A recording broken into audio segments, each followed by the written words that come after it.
తగ్గేదే లేదన్నట్టుగా చంద్రగిరి రాజకీయం.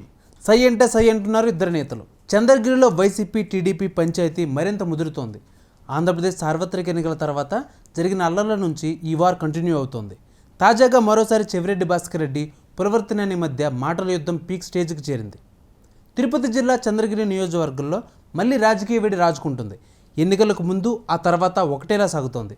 పులవర్తెనాని వర్సెస్ చెవిరెడ్డి భాస్కర్ రెడ్డి మధ్య సవాళ్లు ప్రతి సవాళ్లు, ఆరోపణలు, వార్నింగులు కొనసాగుతున్నాయి. పులవర్తెనాని సై అంటే సై అంటున్నారు. మరోపక్క చెవిరెడ్డి భాస్కర్ రెడ్డి బస్తీ మీద సవాల్ అంటున్నాడు. ఇప్పటికే ఎన్నికల తర్వాత జరిగిన అల్లర్లకు మీరంటే మీరు బాధ్యులంటూ మాటల తోటలు పేలుస్తున్నారు. ఈ నేపథ్యంలో మరోసారి టీడీపీ వైసీపీ నేతల మధ్య డైలాగ్ వార్ స్టార్ట్ అయింది. 5 ఏళ్లలో ప్రశాంత చంద్రగిరిని చేశానంటున్న చెవిరెడ్డి అధికారంలో ఉన్నప్పుడు చంద్రగిరిలో ఒకరిని కూడా ఇబ్బంది పెట్టలేదంటున్నారు. చంద్రగిరికి చంద్రబాబు, భువనేశ్వరి, లోకేష్ వస్తే కూడా గౌరవించానంటున్న చెవిరెడ్డి అధికారంలో ఉన్నప్పుడు హుందాగా వ్యవహరించానంటున్నారు.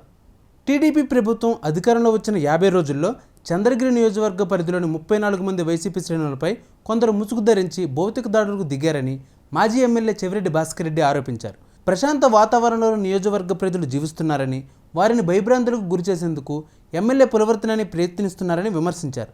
వైసీపీ కార్యకర్తల జోలికి వస్తే ఊరుకోమని హెచ్చరించారు. వడ్డీతో సహా తిరిగి చెల్లిస్తామని వార్నింగ్ ఇచ్చారు. గతంలో పెద్దిరెడ్డి రామచంద్రారెడ్డి తన సహకారంతో పులవర్తెనాని తన సొంత పనులు చక్కబెట్టుకున్నారని ఆరోపించారు. మాజీ ఎమ్మెల్యే చెవిరెడ్డి తనపై చేసిన వ్యాఖ్యలకు చంద్రగిరి ఎమ్మెల్యే పులవర్తెనాని కౌంటర్ ఇచ్చారు. చెవిరెడ్డి తప్పు చేశారు కాబట్టే నింద మోపుతున్నారని ఆరోపించారు. తనపై జరిగిన దాడిలో ఆయన పాత్ర కూడా ఉందన్నారు. సాంకేతికంగా దొరికిపోతారనే భయంతోనే ఆరోపణలు చేస్తున్నారని పులవర్తెనాని అన్నారు. అధికారులను బ్లాక్మెయిల్ చేస్తున్నారని ఆరోపించారు. మాజీ మంత్రి పెద్దిరెడ్డితో తనకు ఎలాంటి సంబంధం లేదని చెప్పారు.